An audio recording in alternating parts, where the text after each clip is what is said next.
This is Mario Zamron with 210 Local Music Podcast, and you're listening to episode 11. 210 Local Music. Today's podcast is brought to you by Audible.com.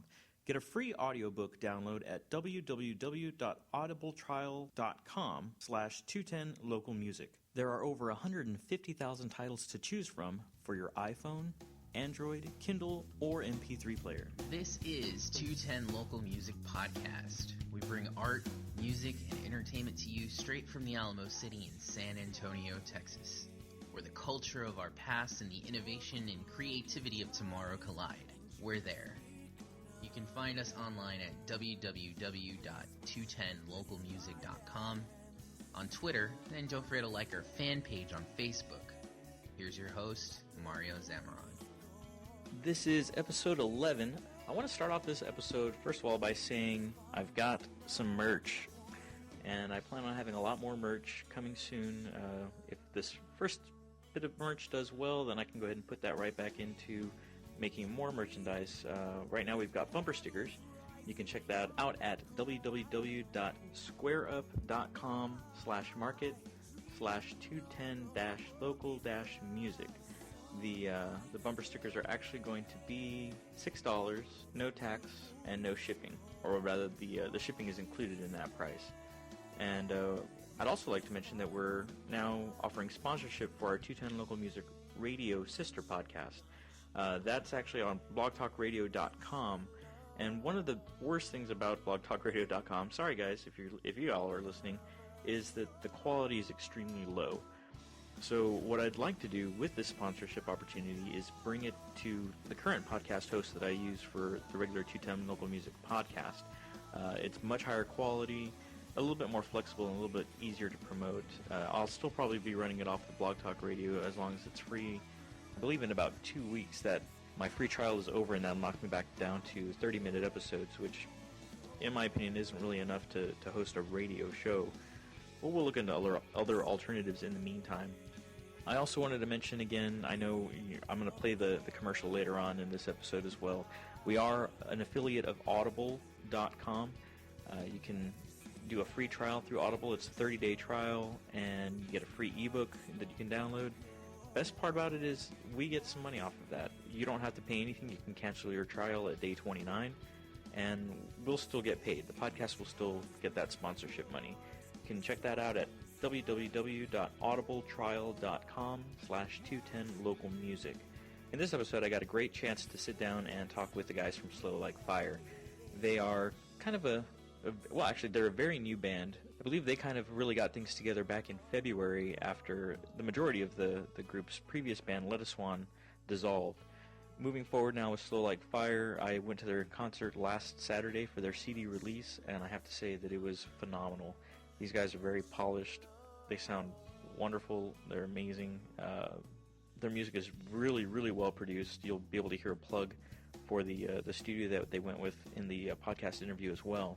Quick early warning, the podcast interview was cut short. Mother Nature did get a little angry and it started to rain. And we were sitting outside of Jack's patio, kind of under some umbrellas, but it really wasn't enough to cover up all of my podcasting gear, as the guys will let you know. And I also didn't want them to get sick, especially JoJo having to get sick right before trying to sing. So we are going to split this up into 2 episodes, 2 parts. At the end of this episode, I will be playing 2 songs by Slowlikefire. A couple of things to mention about the concert at Jack's last Saturday was Donella Drive.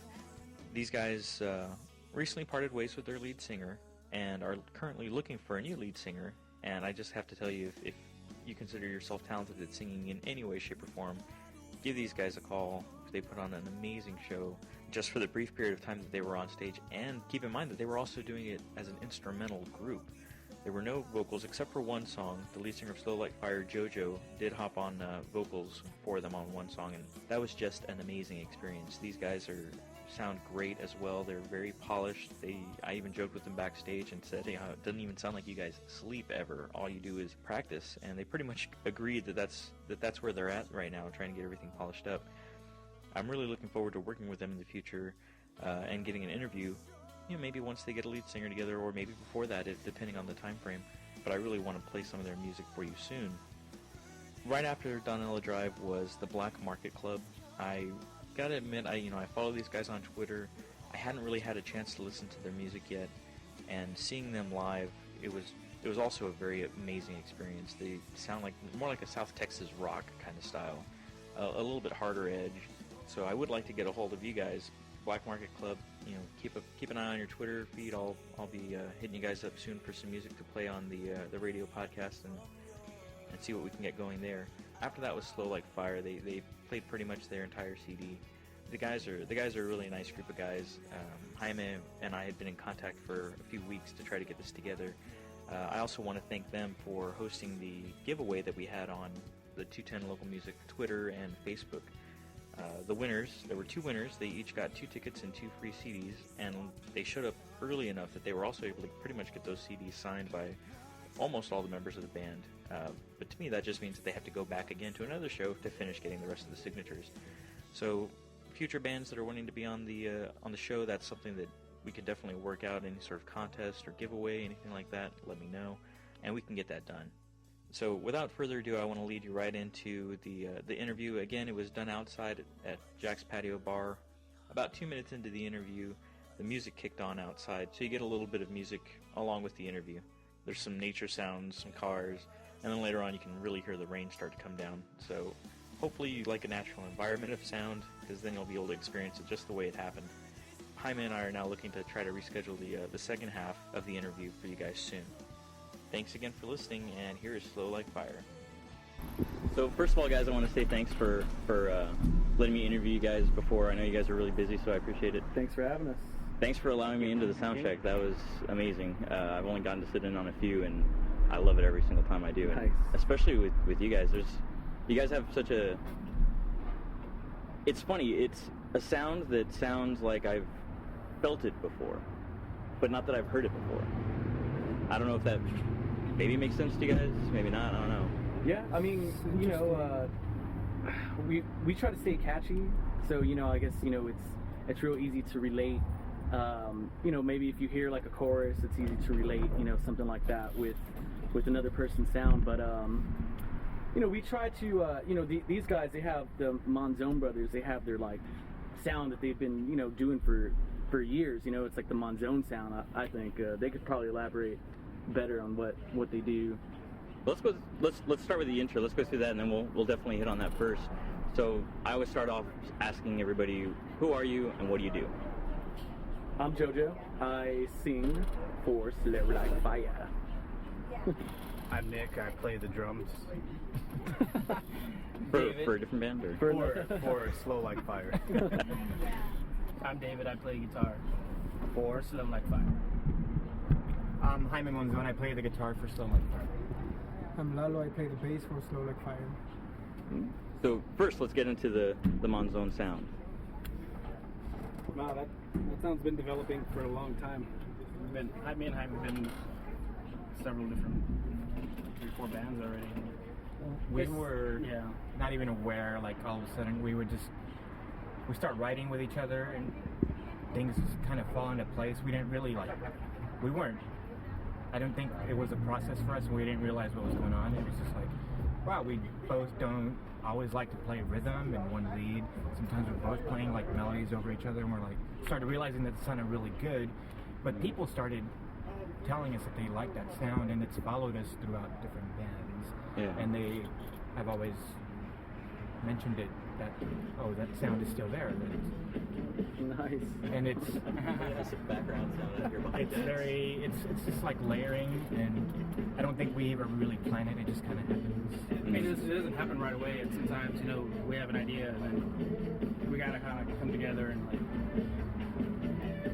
make all the leads fall where it should fall. And Yeah. we can't just play all over each other, because then that would sound Right. ridiculous. But So by this point, you guys but have now found we it. kind of already know. Like, I hear what he's playing, and I'm like, okay, I know what I need to play, or he hears what I play, and he makes everything fit.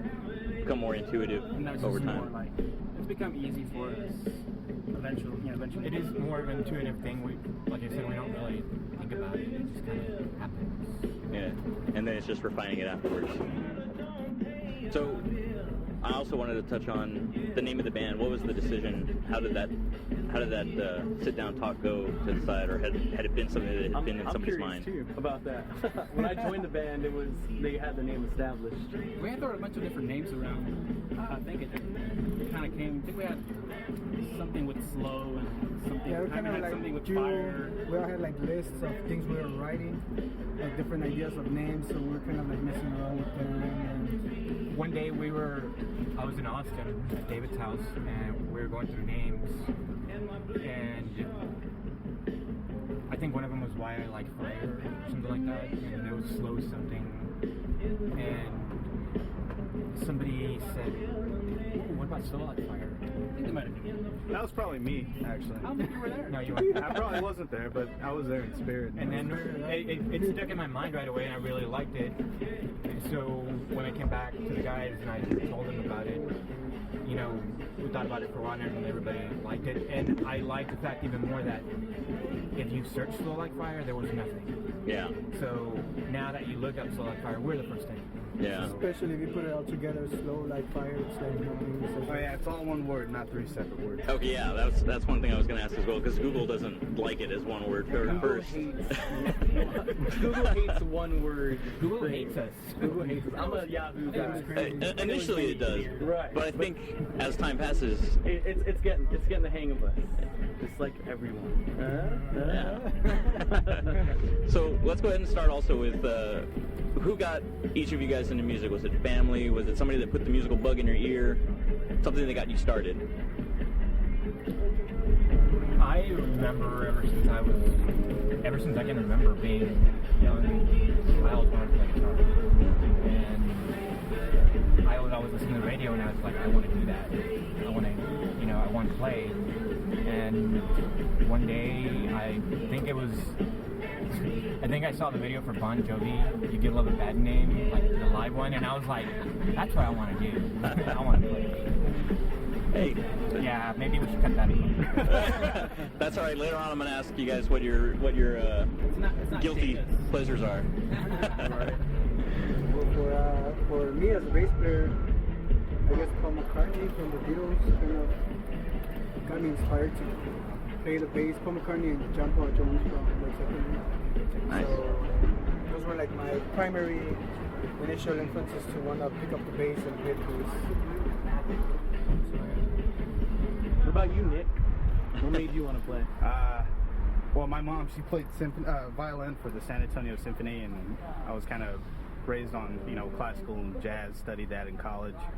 Then, just kind of kept it going. So, musical family, really. Yeah. There it is.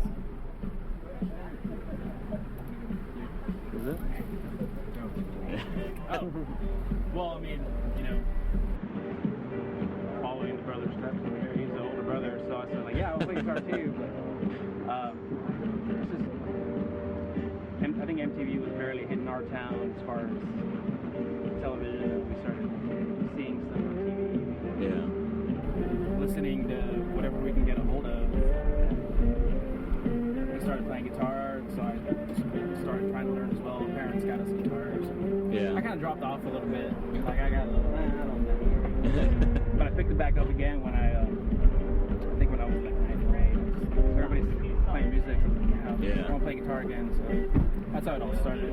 Yeah. Like, from there, for real. Yeah, I think I had the same kind of experience. I started playing when I was 13, and it was because everybody around me was playing, and I think Guns N' Roses was probably the first thing that really made me say, oh, this is something I need to try. And all my friends and everybody around me was so much better than me, so I had to learn pretty quick. Yeah. So I picked it up pretty fast. Jojo? My grandfather, he always played guitar. My mom played the piano, and me and my brother, I actually started off as a drummer, and I started playing. I actually played my first show in a cover band with my brother. I was about 10 years old, and I was drumming, and I would do backup vocals.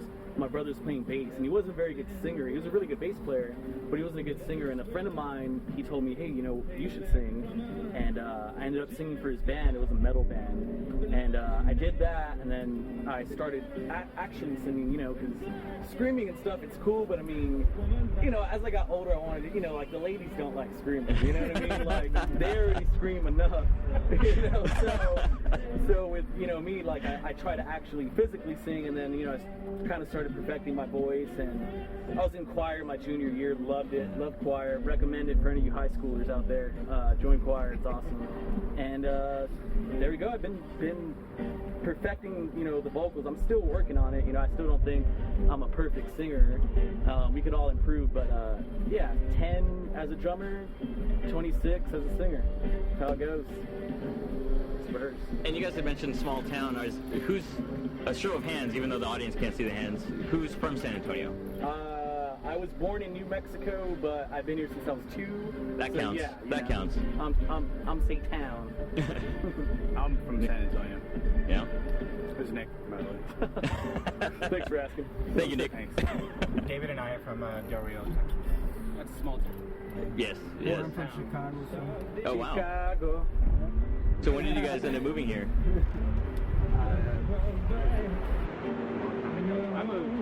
Man, it's about to fucking rain. I was in Austin at the age 2000. I moved to San Antonio. Oh, okay. Yeah, I've been here since like 92, so pretty much since when you Yeah. I think Yeah. it's Lalo? 2003. Oh, wow. So 10 years. So how did you guys all come together? Like, I know that you guys were in Let Us Spawn before, so that's y'all's common ground. But Yeah. prior to Let Us Spawn, what led you guys to that point? These guys were looking for a drummer. When I started with Let Us Swan, that was like 2 or 3 years ago, 4 maybe. Yeah. 2 or 3, I don't remember. But yeah, it's followed Jaime and Lalo, of course, and Dave. You know, couldn't ask for a better group of musicians to play with, honestly. Hey, this is Buddy with Phonolux, and you're listening to 210 Local Music Podcast. If you're interested in advertising with 210 Local Music Podcast, please contact me at 210localmusic@gmail.com. You can also find me on Square at www.squareup.com/market/210-local-music. Well, with me, the way I met him, kind of pretty much, I was in the scene, well, not in the scene that they were in the whole indie. I was actually playing a different type of rock, which was Spanish alternative rock kind of deal, because I kind of like grew up with that too in Chicago and everything. So I used to always see them, so we had like maybe a show before I joined the previous band. And then one time they all of a sudden we're looking for a bass player, so I pretty much just contact Jaime, you know, and see what's up. So then they want to try out, and ever since then we've been coming together pretty much. Nice. Yeah. And JoJo, you were the last piece of the puzzle? Right. I was not in Let Us Swan. I'd actually come from a few bands before that. I mean, because I've been in bands. This is probably band number 26.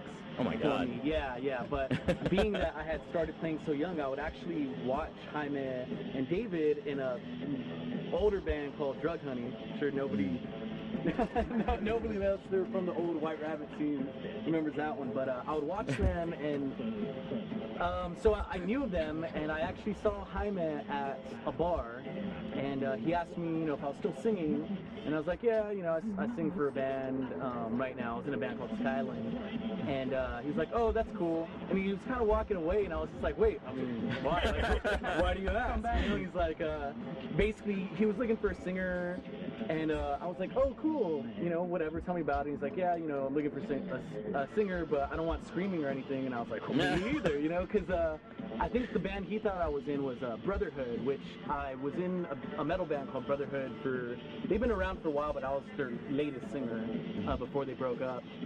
So I think he just remembered me as a screamer, right? And then, so pretty much I had to convince Jaime to send me a track. I was like, send me a track, you know, let me check it out. And he sent me the track, and it was actually the quickest audition I've ever had. He sent me the track, I recorded vocals, it was like a minute and a half, I recorded vocals. I remember what I recorded on, it was like messed up or something, so the recording I sent, like there was like one part, it was like, like it's all weird, and you know, I was like, hey, don't mind that part. But he got the gist of it, and then they called me in. I met up with them, and it was as easy as, hey, you want to sing? And I said, yeah, and here we are. And that was back earlier this year? That was about February, right? February. Gist of it, my ass. I mean, I heard the track that, the demo track that he sent in, and it was fucking amazing, honestly. Yeah. Like, I thought it was awesome. JoJo had actually got up on stage and did a couple songs when we did a Finn Drug Honey tribute for Jason that used to be in Finn that passed away. So we used to do a tribute every year for him on his birthday, and Derek, his brother, was playing with us at that show. He's like, my brother's gonna come up and sing, and I'd never met him. I'm like, sure, and he came up and he did. I mean, it was a lot of screaming, so that's why I thought he was screaming more than anything. But he was really good from what I thought. At screaming. Yeah. He was screaming. Good. It's funny because that video's still up online. Yeah. I'm getting down, though, Yeah, you can find that video online. Yeah, that's funny. So, I mean, that's how I knew him. So when I saw him, I was like, hey, what's up? And that's how it kind of happened. Yeah. I do remember, like, walking away and you're like, hey, Yeah, I was like, whoa, well, what's going on here? I'd be interested. Yeah. Do you want my number? Yeah. Do you want to hang out? Let's go get coffee. Yeah. So, Lalo, you specifically mentioned earlier being influenced by Paul McCartney. Other than Paul McCartney, were there any other influences musically that you can attribute your sound to? Or? Can't say me either. As a bass player itself or as a band? As a bass player, we'll do it that way. To each their own instruments. Yeah, well, what I mean, I guess my question is more like me as a bass player for playing the bass, or me as a musician, I guess. As like, You as a musician, we will go that route.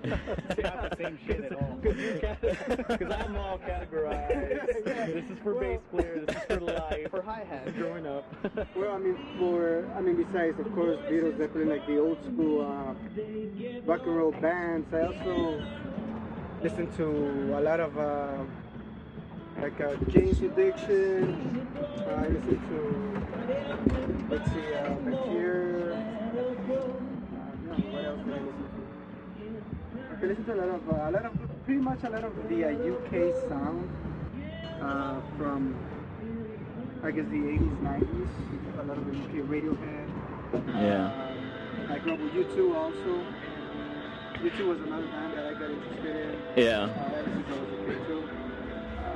So I mean, I pretty much grew like with different styles. I also had influenced by like different bass players overall, like Stanley Clark, which was James Brown. I used to listen to a lot of that too. Oh yeah. So I mean, I have pretty varied influence too, and just to make it clear too, I did also come kind of from the same background. Like I had a family background of musicians. My father used to play Estudiantina, which is this type of music which has been going on for centuries, I guess. But I mean, that's pretty much my influence, I guess. Hyman? I am influenced by all kinds of music. I love listening to everything, but I mean, more than anything, it was stuff that like Guns N' Roses, Jane's Addiction, all the way up to like now with Circus Survive, Cure. I mean, I'm literally all over the place. Yeah. So that has always influenced me, like the music that makes me feel something, a lot of layers. Is it gonna rain? I think it's actually it's raining. It's right raining. now. We might actually. Yeah, let's grab an umbrella. You want to turn your Yeah, I gotta go tear down my kit. Oh, okay. Yeah, cool. We'll take a brief pause. This is Jason from Hydra Melody. You're listening to 210 Local Music Podcast. All right, so you were saying that mostly a lot of 90s influence. Yeah, I definitely like. I mean, that's when I was playing guitar, so I was very influenced by those bands, Guns N' Roses, Jane's Addiction, and you started hearing like the Pumpkins when they came out. They were like, blowing us away. We're like, wow, we loved it. Guitar playing and with a huge sound, and that's always been a big influence for me. Yeah. Yeah, Very cool. I completely agree with the Pumpkins thing. I had to buy a Big Muff Pie just to sound like Billy, and then it got more and more difficult to sound like Billy. Yeah. He got one of those. I came from the same, 90s, product of the 90s, like, Yeah. grew up playing guitar around that time. You know, Nirvana, Jane's Addiction, Sonic Youth, Fugazi. You know, I was all into all that. You know. Yeah. So that's what I would sit there and learn, play my tape, you know, Yeah. or CD, and just try Jam to out with it. learn it. And I think I learned the whole Siamese Dream backwards and forwards at one time. Oh, wow. My buddy Valentine was a big influence. Kevin Shields, guitar player. I mean, he's a little crazy. You can't really duplicate that, but I mean, that was like, to me, that was like, wow, this guy's awesome. Yeah, But absolutely. it was, yeah, a lot of the 90s. That's where it all came from, really. So we've talked about who's influenced you guys. I love asking everybody who their guilty pleasures are. I get crazy answers like Katy Perry. Wow, like I said, a lot of things for me are really guilty pleasures because I listen to all kinds of music. I mean, David and I would be hanging out and we're listening to like We'll just start My Bloody playing, Valentine, and all of a sudden he's like, "Let me hear some country," and then we're, you know. But something that is a guilty pleasure. I just discovered Grimes. She's really cool. I like her a lot. You also like Justin Bieber, no? No. Oh. He did, but then Bieber threw up on stage, and I am that was I it. know, right? Not a Bieber believer. mine would just be like, you know, just old 80s cock rock, you know, that's what they call it. Yeah. And then I'll get Hair bands? Get hair bands, and then I'll get in my mood, and I want to hear some country. And you know, it's out of total left field. You know, it's like Yeah. what I usually listen to, and then I listen to all kinds of stuff. You know, old country too. You know, like Yeah. some Alabama, some Oh, wow. Billy, and Yeah, but I mean, I wouldn't consider too much having a guilty pleasure either because I'll accept everything I listen to. Like, if I like it, I will admit it. I will not, like, hide it or whatever, Yeah. I guess. So I'm kind of open, I guess. I listen to different music, pretty much. Yeah, if it makes you happy and you like I it, mean, then I that's listen it. to music from blues to what is it, to rock and roll, jazz, funk, some pop, but I guess it has to be a good pop, I guess, not the boy band type of deal. Yeah. Oh, you weren't happy about NSYNC? No. No? Never. And I mean, I listen to even classical music, Baroque, you know. Oh, wow. So I mean, I grew up like I guess listening to all kinds of music pretty much too. Even mariachi, Spanish, ranchera, so you know, all kinds pretty much. Do you think that kind of lends to y'all's sound where you take influence from everywhere, or you at least listen to everything so you're not Yeah. pushing stuff I out? think so. I think it does. We just kind of Listen more of let our Yeah. influences come through. We don't, when we write, we don't really, you know, try to say, well, we need to make a song like this. You know, it's just we just start laying stuff down, and Yeah. if it sounds good, we don't really tell anybody, like, We don't really unless it question sounds what it is. bad. But I mean, you know, Yeah. like, I mean, later on we'll be like, wow, that sounds kind of like this maybe, but it doesn't mean like we need to change it because it does. yeah, like I can come up with some demo, I'll send it to these guys, and then once Lalo starts playing the bass on it, it turns into something else, and Nick comes in with his drums, and before you know it, it's like, Yeah, I mean, It becomes so like fire. yeah. our music is already pretty much invented already, so we kind of take maybe it could be something that I personally may not listen to a lot, but there's something on that type of particular music that I like about maybe a bass or maybe even another instrumental sound where I'm like, I want to emulate it into the bass, so I kind of like mess around with those ideas too, you know, like when it comes down to musicality of the song. And I mean, we always tend to write not thinking about a certain genre or anything like that. It's more Yeah. like, I have this idea, okay, let's bring it, take it out, whatever. See how it Maybe goes. something comes out jazzy, but maybe, let's say Nick comes up with some jazzy drums and I'll play something more laid back or funk or whatever it may be, and then this guy adds, like, David adds some crazy guitar, rock, or Jaime, or some weird sounds, you know. So it pretty much works that way. Just We're- pretty organically, just yeah, grows. pretty organic. And then at the end, you know, there's the studio magic. You know, there's always stuff that will just be like, hey, we should do it like this instead, and just There's a lot of stuff that I think in the studio, the song just became itself. Like, Yeah. I think every song had an element of that. Did we shout out to Aaron Harvey yet with AMH? No, not yet. Yeah, he's the one who helped us really, get that sound on the album, and it was an awesome call. So, any recording needs, Yeah. contact Aaron Harvey. Well, hey, I'll throw his link up on the site too. Do it. In the meantime, for the listeners, this is probably going to be a two-parter because it's starting to come down out here, and I don't want to be responsible for Slowlikefire not being able to make their show because somebody's sick. So if that's all right with you guys, we can definitely continue this another time. Okay. Does that sound good? Cool. All right, No cool. problem.